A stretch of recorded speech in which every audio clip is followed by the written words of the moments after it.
Hey everyone, and welcome back to the channel. Today we're going to talk about a conflict that has been raging for over a year, yet somehow remains one of the world's most overlooked crises.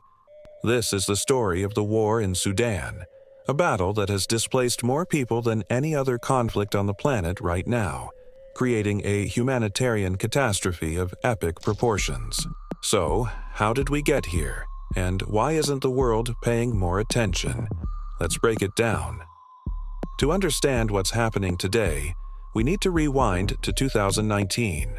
That year, massive protests swept across Sudan, leading to the historic ousting of the longtime dictator, Omar al-Bashir. It was a moment of incredible hope.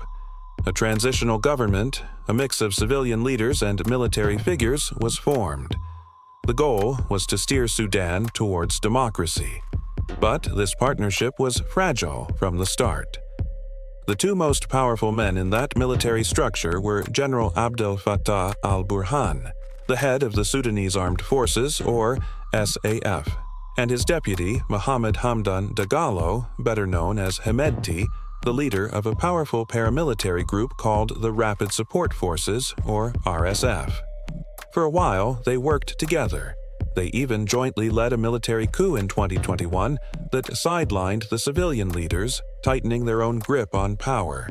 They were allies, united in their desire to maintain control. But this alliance was a ticking time bomb.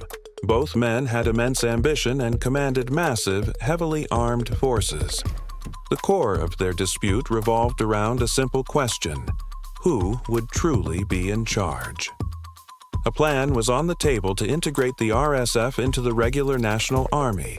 But this wasn't just a bureaucratic reshuffle, it was a power struggle. Hemedti feared losing his autonomy and influence, while Burhan wanted to consolidate all military power under his command.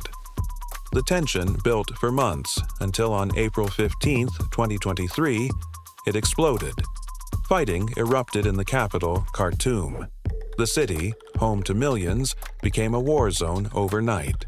The SF, with its air power and heavy artillery, clashed with the more agile and mobile RSF fighters who have deep experience in urban and guerrilla warfare.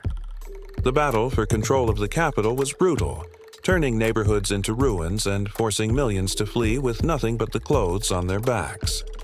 From Khartoum, the conflict spread like wildfire, especially to the western region of Darfur.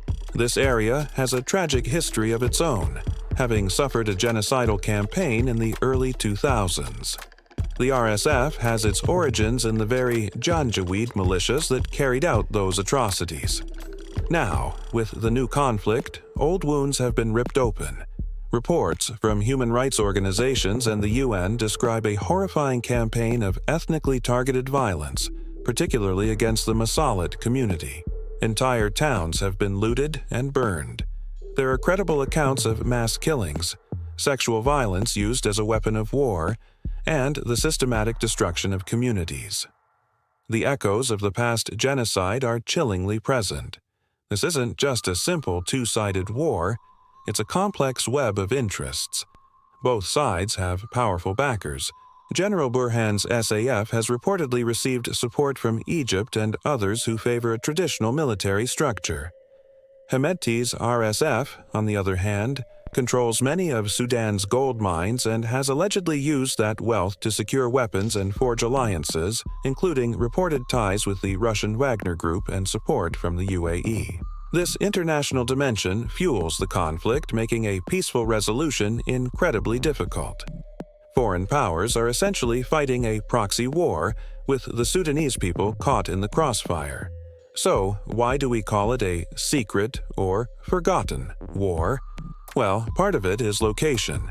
The initial international focus was on evacuating foreign nationals from Khartoum. Once they were out, media attention faded. The internet and communication blackouts imposed by the fighting factions have also made it incredibly difficult for journalists and aid workers to operate and get information out to the world. We're left with a fragmented picture, but every piece we see is horrifying. Furthermore, the world is facing multiple crises. Conflicts in other parts of the world, like Ukraine and Gaza, have dominated headlines and international diplomatic efforts. Sudan, tragically, is competing for a limited supply of global attention and humanitarian funding. The scale of the disaster is almost too large to comprehend. Over 10 million people have been forced from their homes. More than 25 million people, half the country's population, are in need of humanitarian aid.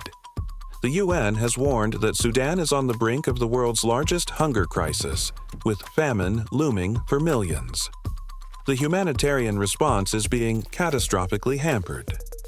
Both the SAF and the RSF have been accused of blocking aid, looting supplies, and targeting aid workers. It's a deliberate strategy that uses starvation as a weapon of war. Convoys of food and medicine can't get through to the people who need it most. Hospitals have been bombed, and the healthcare system has completely collapsed in many areas. Diseases like cholera are spreading rapidly. This is a crisis layered on top of a crisis. What happens next is uncertain. Multiple rounds of peace talks, held in places like Jeddah, have failed to produce a lasting ceasefire. Both sides seem to believe they can win militarily, so there's little incentive for them to compromise.